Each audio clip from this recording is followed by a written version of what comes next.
Hi everyone, Crista Cowan here with another episode of the Barefoot Genealogist. It is fall, and I don't know about you, but one of my favorite things to do in the fall is visit cemeteries. So today we are going to talk about why visiting a cemetery is a good idea. We'll talk about some of the things you should do before you go to the cemetery, just to get yourself ready. Some of the things you can do while you're there to make sure that that is a meaningful and useful use of your time. And then we'll talk about a couple of things you can do after your visit to the cemetery to help others in their family history journey. Now, as I mentioned, fall's a great time. One of the reasons I love visiting cemeteries in the fall is because you get really good light for taking pictures. Unlike summertime when sometimes the light's too harsh and you can't read what's on the tombstones when you take the photograph, fall light tends to be a little bit softer. Depending on the time of day you go, it works out really well. Another reason I really love visiting cemeteries in the fall is because a lot of the foliage has started to die off. And so what you see is some tombstones that are obscured in the springtime or summertime with all the overgrowth become a little bit more visible, a little easier to find, and also it tends to be a lot cooler, and I don't like heat, so so cemeteries in the fall are always a good idea. With that introduction, let's go ahead and dive in to some of the things you should do before you visit a cemetery. Let's start with here. Pull up Find a Grave. If you're not familiar with Find a Grave, you just go to findagrave.com. Take a look and see if the cemetery that you want to visit has been photographed, cataloged yet. On the findagrave.com website, there's a little link here to search for a cemetery, and you can come in here and search for a specific cemetery by name or by city name. Take a look at, let's just hit the P there, jump straight to Pennsylvania. Take a look and see if the particular cemetery you're interested in has been photographed or not yet. Now, in this case, this is the Tucker United Methodist Church Cemetery. I'm really familiar with this right now because I'm actually planning a trip here in a couple of weeks to go visit some cemeteries in western Pennsylvania and West Virginia and Ohio. And this particular cemetery is one where my great-great-great-grandparents are buried, and I am excited to be able to go visit there. So here I see the Tucker United Methodist Church Cemetery. That immediately tells me a couple of things. One is that it is affiliated with a church, which is important. We'll talk about that here in just a minute. There are 181 interments. The cemetery has been 63% photographed. Now, one of the things you need to be aware of is that percentage photographed, that just means of the total interments. Not every person buried in any cemetery, I think, has a tombstone. And so there may only be 63% of the tombstones photographed, but there may only be 63% of the interments that have tombstones. And so that number can be a little bit misleading, but it is worth taking a look at. There are also on every one of the Find a Grave pages photo requests, so you want to take a look at that. If you're going to go there anyway, you might as well fulfill any outstanding photo requests. These are requests that people enter for photographs of tombstones in places where they can't visit. And so if you are planning a visit or live near one of these cemeteries anyway, that would be great for you to be able to do that. Some of these cemetery pages also have really specific directions about how to get to the cemetery and a little bit of information about the cemetery itself. So check Find a Grave. It's certainly worth checking out, seeing if the cemetery has been photographed and indexed.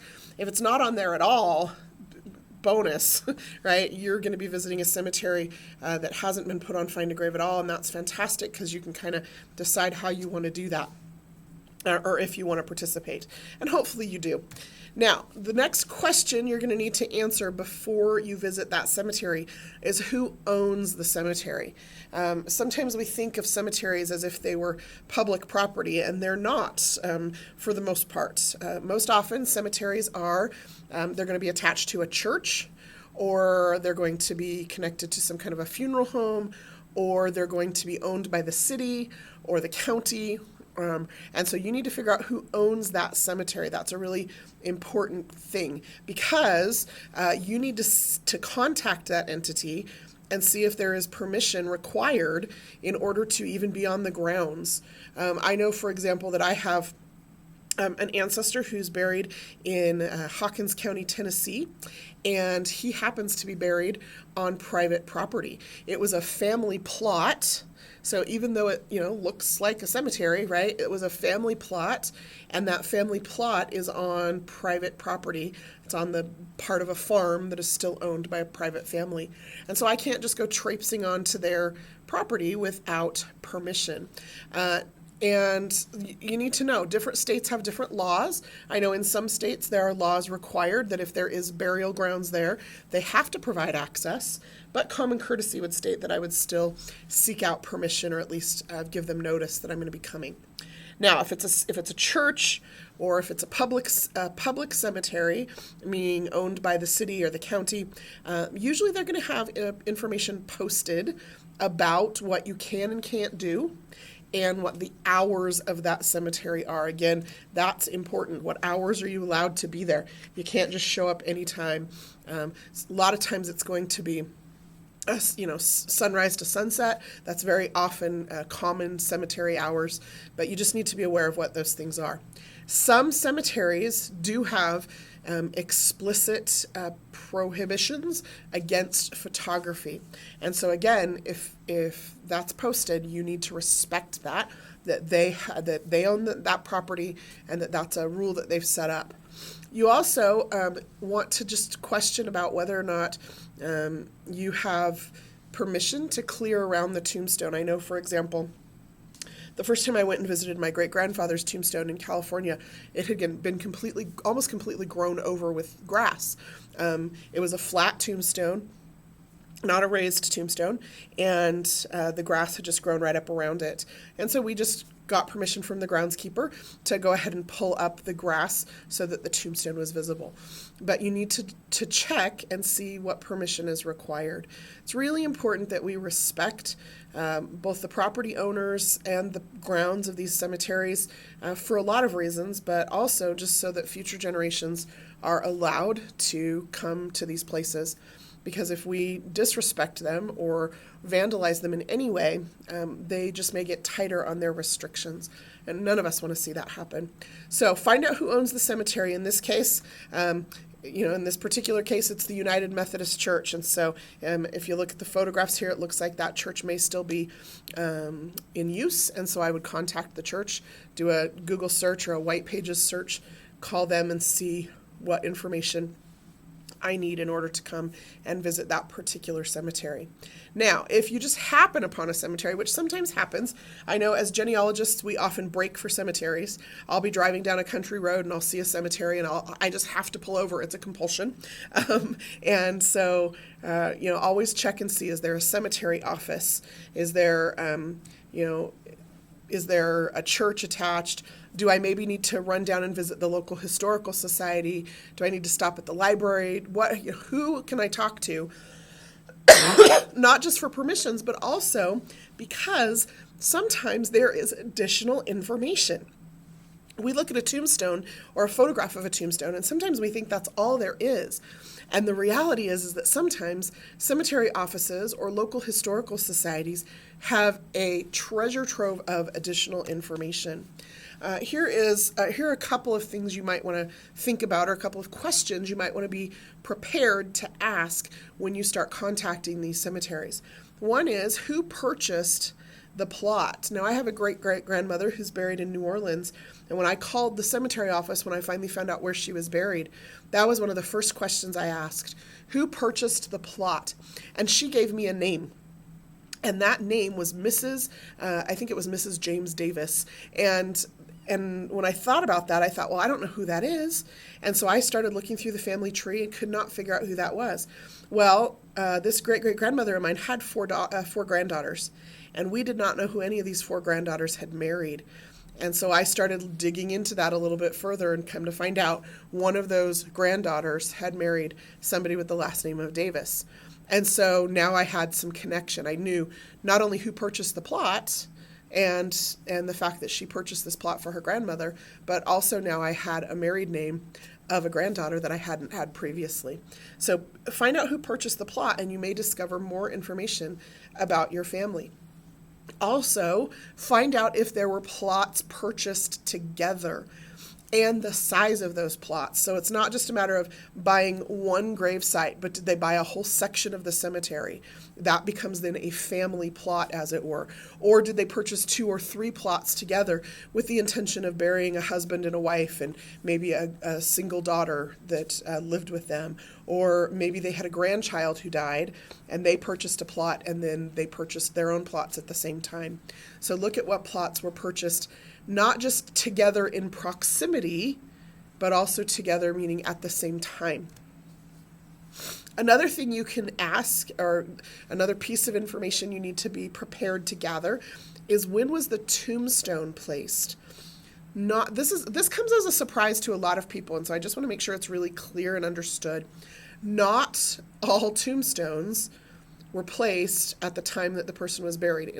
In fact, very, very few tombstones were placed at the time the person was buried.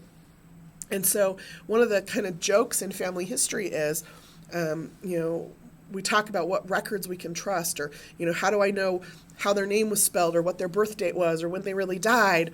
And the reality is you can't even trust information that is carved in stone, because very often those tombstones were purchased a year, 10 years, 20 years after the fact, and that information may not be entirely accurate.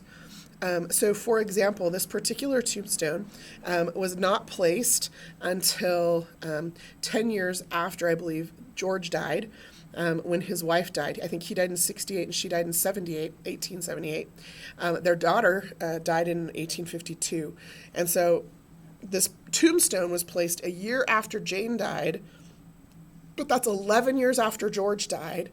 And if I have to do the math here, what is that, 17 years after their daughter Mary died. And so information could have become corrupted or written down incorrectly or remembered incorrectly years later. So knowing how close to the time of death that tombstone was placed is important information for you for evaluating that tombstone as a source for information about their name and their birth date and their death date. Okay, and so always look to see if that information is also available through the cemetery office. Excuse me. Another piece of information you're going to want to get from the office, and sometimes they have this information online, sometimes you have to ask for it, sometimes it doesn't exist, so just depends on the cemetery you're dealing with, but is there a cemetery map? I know for larger cemeteries, very often they will have maps of the cemeteries. Sometimes those maps will list everybody buried. Sometimes they're just section maps. So, for example, there's a huge cemetery in Ashland, Ohio. And I love, when I visited this cemetery, it was the coolest thing because they have a book that's placed under plastic so that it doesn't, it's under a hard plastic case so that it doesn't get wet, because it just sits out in the cemetery. But you can open that plastic case and flip through this little catalog of who's buried where, and then there's a map that shows the different sections of the cemetery.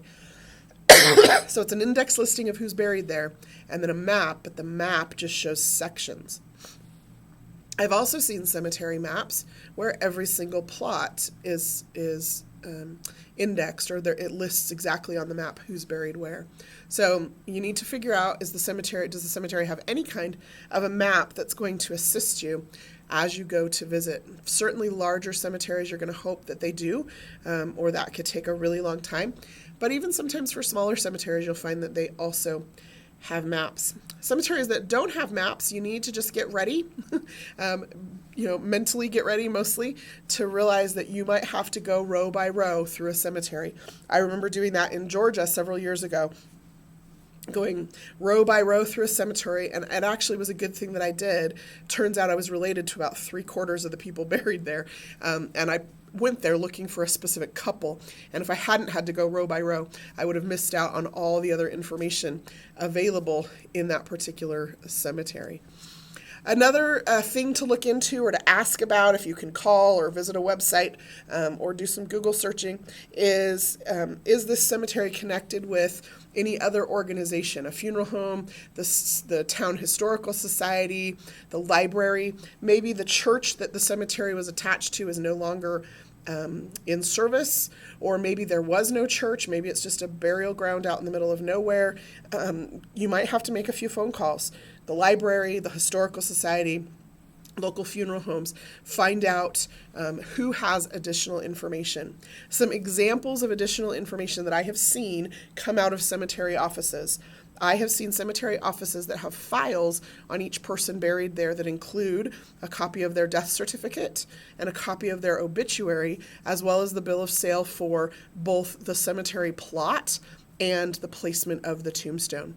So sometimes there's really rich information that is held by a cemetery that then gets passed on to other organizations as needed, or sometimes there's not, But always look, always check and see. Do they have additional information? Now let's talk about while you are at that cemetery. The first couple of things are kind of cautionary tales.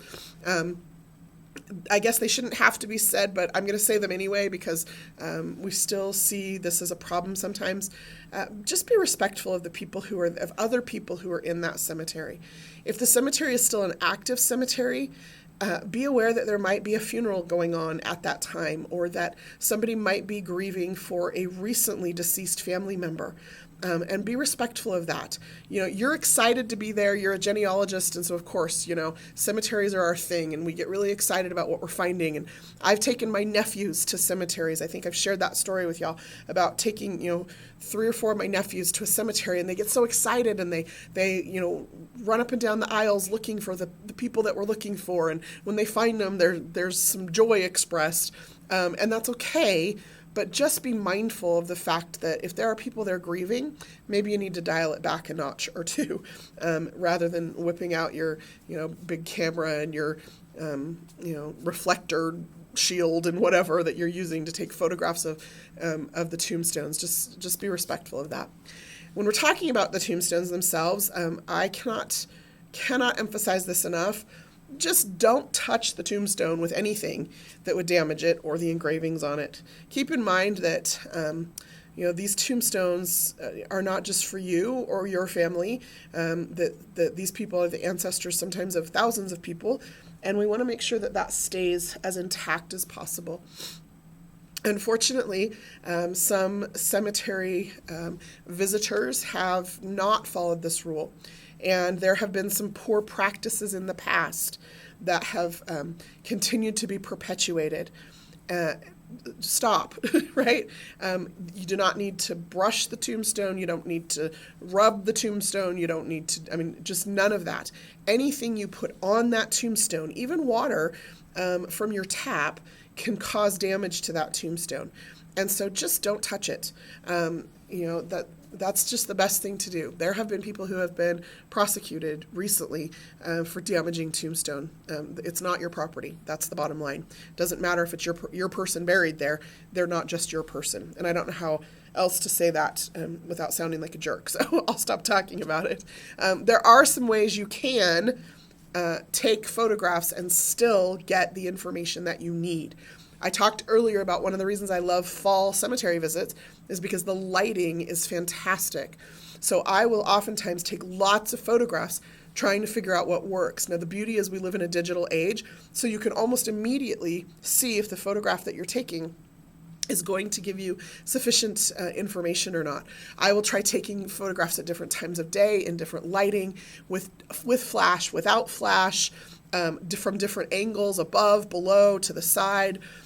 All of that just to see if I can get the details on the tombstone to kind of tease out depending on the light. Now, you can use light reflectors. Light reflectors are mirrors. I know people have taken aluminum foil and wrapped it around pieces of cardboard, and then you can use that as a reflector. There are also professional photography equipment that you can purchase that are reflectors. But any kind of light reflectors you can use, or angles that you can use to tease out those details, go ahead and do that. Again, as long as you don't touch the tombstone with anything that's going to damage it. Photographs, take as many pictures as you want. Also, remember to take pictures of both sides of the tombstone. It might not at first glance even look like there's anything on the back of the tombstone. Some tombstones have a lot of information on the back. I always love when the back of the tombstone lists like all of the children and the marriage date of the couple. And I mean, I've seen some really elaborate tombstones, but sometimes the information or the detail on the back of that tombstone is important as well. Also, sometimes we see obelisks or four-sided tombstones. Again, just be sure to capture all sides so that you get all of that information. If you don't have a cemetery map, be sure to have a notebook or a piece of paper handy and plot it out. Where people are buried in relation to each other is very often a clue to relationships, particularly if the tombstones are similar. If the engravings on the tombstone are similar. Now, of course, there is the idea that if the people were buried about the same time, died about the same time, used the same tombstone engraver, well then, of course, their tombstones are going to look similar. But if they're buried right next to each other, it's worth looking into. Just like if people are living next door to each other on a census, it's worth looking into if these people are related to each other. Don't discount people just because they have a different last name than the last name you were expecting. Sometimes women remarried and then were still buried next to their first husband. Or very often, like in the case of my George and Jane Cowan that I showed you earlier, their daughter Mary was buried with them, but she was buried under her married name. And so keep in mind, right, she's listed on the tombstone as Mary, wife of James Broadhurst. If she hadn't been on the same tombstone as them, there might have been some speculation about who this person was if she had been buried next to them, for example. But the fact of the matter is she's their daughter. And the fact that they're on the same tombstone gives me confidence in that conclusion. But if they had been buried next to each other, that certainly would have been a clue worth further investigation to determine if they were indeed related, even though they have different last names. So plotting out a cemetery as you go through it, or even just a section of a cemetery, if you've got a large cemetery that you're working with, plotting out the section where your family is buried. Again, keep track of all of those. I still remember on that trip to Georgia, after photographing the one cemetery, I was missing a child of this couple, and I hopped online in my car and pulled up some information and realized that the church where they were buried, the cemetery and the church where they were buried, had actually been built after some of their children had been born, and I was looking for a child who had died shortly after birth. Come to find out, the original church had been about 2 miles up the road, and it had burned down. And when it burned down and they decided to rebuild it, they rebuilt it in this new location. And so I thought, I wonder if there is a graveyard up at the property where the old church used to be. And so I drove out this country road in backwoods Georgia by myself as it was getting to be 4 or 5 o'clock in the evening. And I remember pulling into this little dirt parking lot, and there were a couple of guys there with a hunting dog sitting on the back of their pickup drinking beer. And I almost didn't get out of the car. I was a little nervous because I was alone. And be smart. This was probably not one of my smartest moments.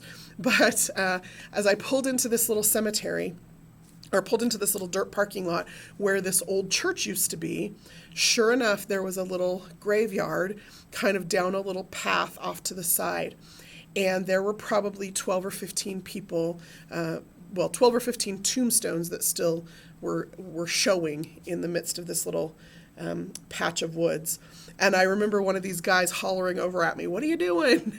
And I kind of yelled back that I was looking at the tombstones and I was looking for a little girl who had died. And they didn't ask me another question, but they watched me as I went row by row through these tombstones, taking photographs of every one of them, just because I was taking photographs at the time because it was this little out-of-the-way, forgotten cemetery that I wanted to be sure wasn't forgotten anymore.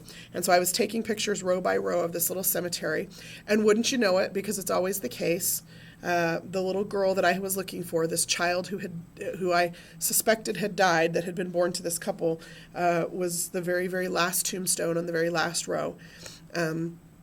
And so I took her photograph and then kind of skedaddled out of there and got back to my hotel and loaded the photographs from my camera onto my computer.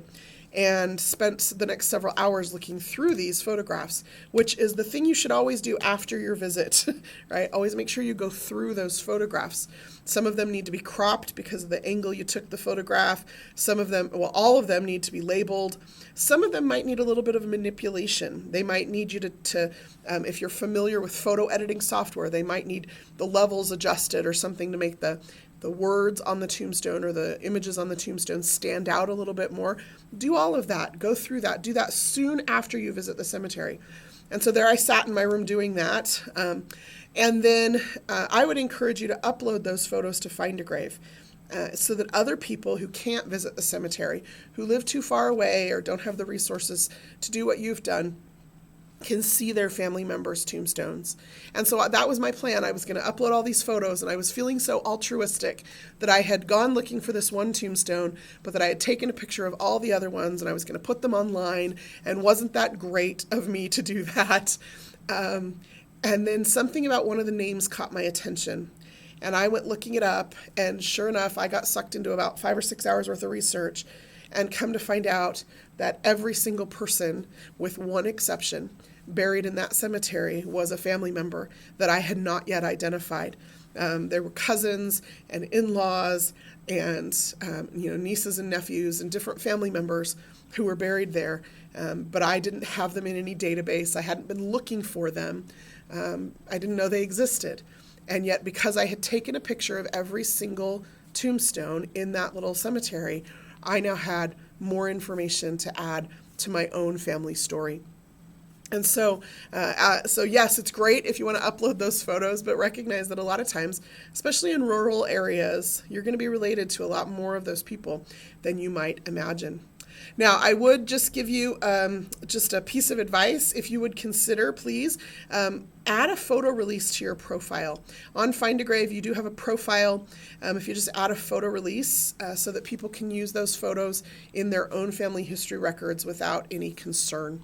One of the things you may or may not be aware of is that the way that copyright law works here in the United States in particular, anybody who takes a photograph automatically has copyright. That photograph is automatically copyrighted to them as the photographer. And so just you can have a photo release on your profile, and then anybody can use those photographs of those tombstones or that cemetery or that church in the cemetery or whatever.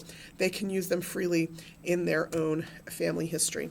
One of the other things you can do on Find a Grave is you can transcribe what was on the tombstone, and then I would also encourage you to include any notes about location and plot numbers, buried in between these two people, or buried in this plot, in this, this section in this plot. Anything that's going to allow other people to, kind of virtually have that experience of walking through that cemetery is going to be useful. Now, one last thing I want to share with you before we wrap up today. Ancestry.com, in conjunction with Find a Grave, just recently announced, as a matter of fact, I think Christy posted this last night on our blog, we are going to have a Find a Grave Community Day on October 18th. So if you go to the Ancestry.com blog, which is blogs, plural, blogs.ancestry.com, and just look for the blog post from yesterday, the 22nd, you can learn more about the Find a Grave Community Day. Basically, what we're doing is a global cemetery meetup on Saturday, October 18th, where we're hoping everybody gets out and gets into their local cemeteries or takes a trip somewhere to a cemetery they've been meaning to visit, meet up with other Find a Grave contributors, other genealogists who are interested in these families, and see if there are any outstanding photo requests that you can still fulfill. Please go visit that blog post. You'll find a link to it also on our Facebook page to learn more about that, and I hope you will join us in that blog or that Find a Grave Community Meetup event on October 18th. Well, that is all I have prepared for you today. I am putting together the October calendar, so if you've got any last-minute requests for topics you'd like to see covered next month, please send those to me at ask@ancestry.com, and I will see what I can do about getting them on the calendar in October, and if not, maybe November or December. Until next time, this is Crista Cowan. Have fun climbing your family tree.